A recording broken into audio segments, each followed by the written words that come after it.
Waitress Rosalynd Harris works several jobs so that she can pay for college tuition.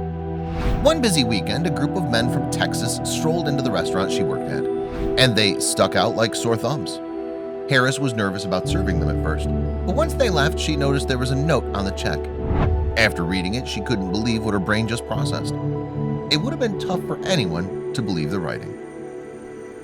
Hello, wonderful people. I'm Scott Leffler for Wonderbot. And here is Waitress can't believe the note a Texas customer left behind for her. Before we begin, make sure to smash that like button, subscribe to our channel, and click the notification bell for more amazing videos.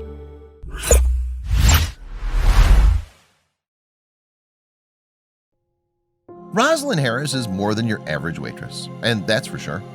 At 25 years old, she works at Busboys and Poets located in Washington, D.C., and she knows precisely what she wants from life.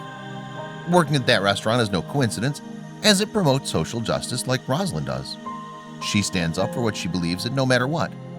Then when a group of Texans walked into the restaurant, her moral compass spazzed, and she didn't know how to handle the situation. While she might generally enjoy working at Busboys and Poets, Harris treats it more like a means to an end.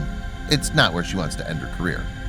She works 2 jobs to help pay off college fees she has while attending school. Harris doesn't have much time to herself for relaxation or leisurely activities. With so much going on in her life, the last thing she wanted was drama coming from a customer. What on earth was going to happen next?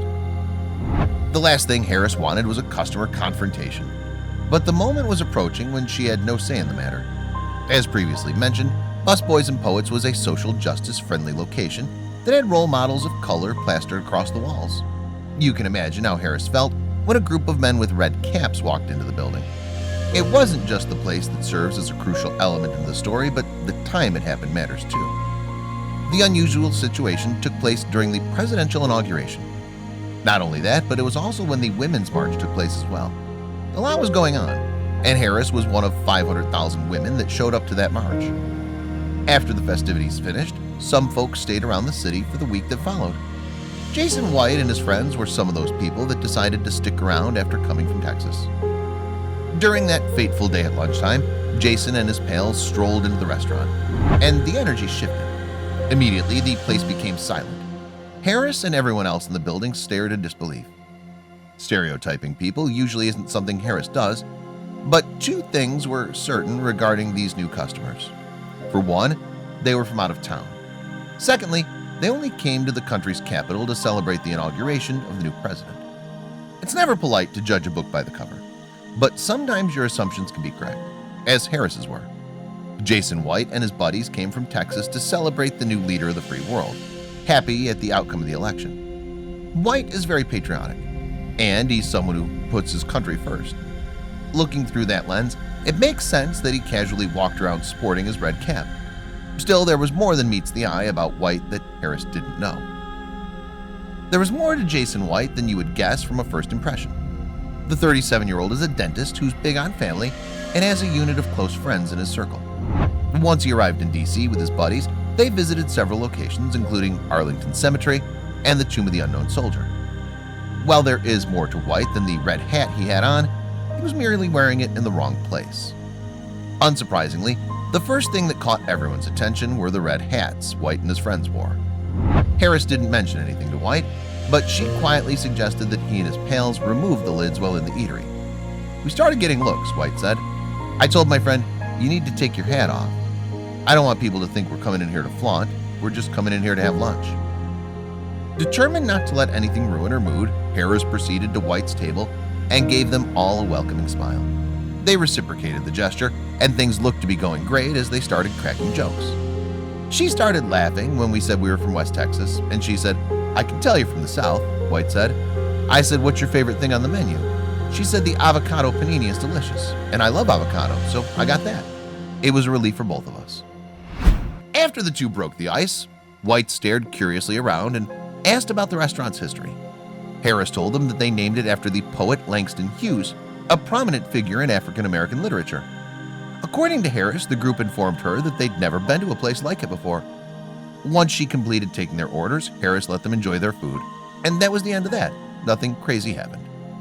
Skip ahead 1 hour, and White left the restaurant with his friends. They enjoyed their lunch in an environment they'd never seen before, so they departed with a positive vibe. As waitresses do, Harris walked over to their table to clean up and collect any tip that they might have left before setting up for the next customers. When she made it to the table, she saw the check covered in words. One of the men had decided to leave a note, so she read it. Harris only had to read a couple of words for her to realize that they had written especially for her. Shocked was the best way to describe the emotions Harris felt. The first part of the note read, "We may come from different cultures and backgrounds and may also disagree on certain issues." Harris's interest soared, so she kept on reading. The more she read, the further down her jaw dropped. Overwhelmed by what White wrote in the first few sentences, it was what came toward the end that genuinely made Harris's eyes glow.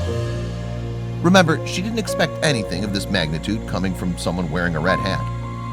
"If everyone would share a smile and kindness like your beautiful smile, our country will come together as one people," he wrote. "Not race, not gender, just American. God bless." That wasn't the end of it. Harris became utterly shocked by what was at the bottom of the check. The subtotal of the meal for White and his friends feasted on was $72.60.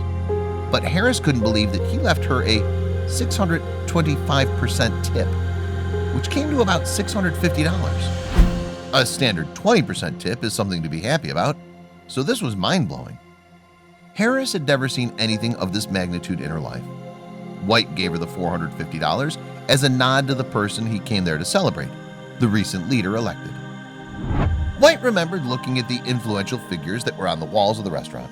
He also thought of how the Women's March and the inauguration coincided with each other, so that's when something clicked.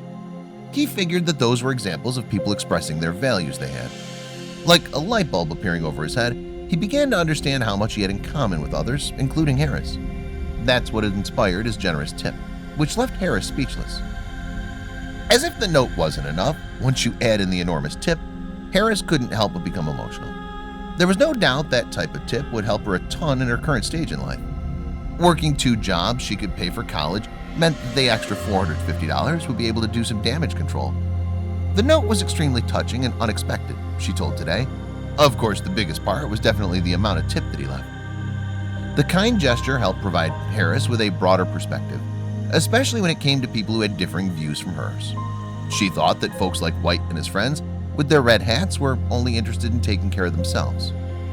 "You automatically assume that they have ideas about you," she said, "but Jason was more embracing than even some of my more liberal friends, and there was a real authenticity in our exchange."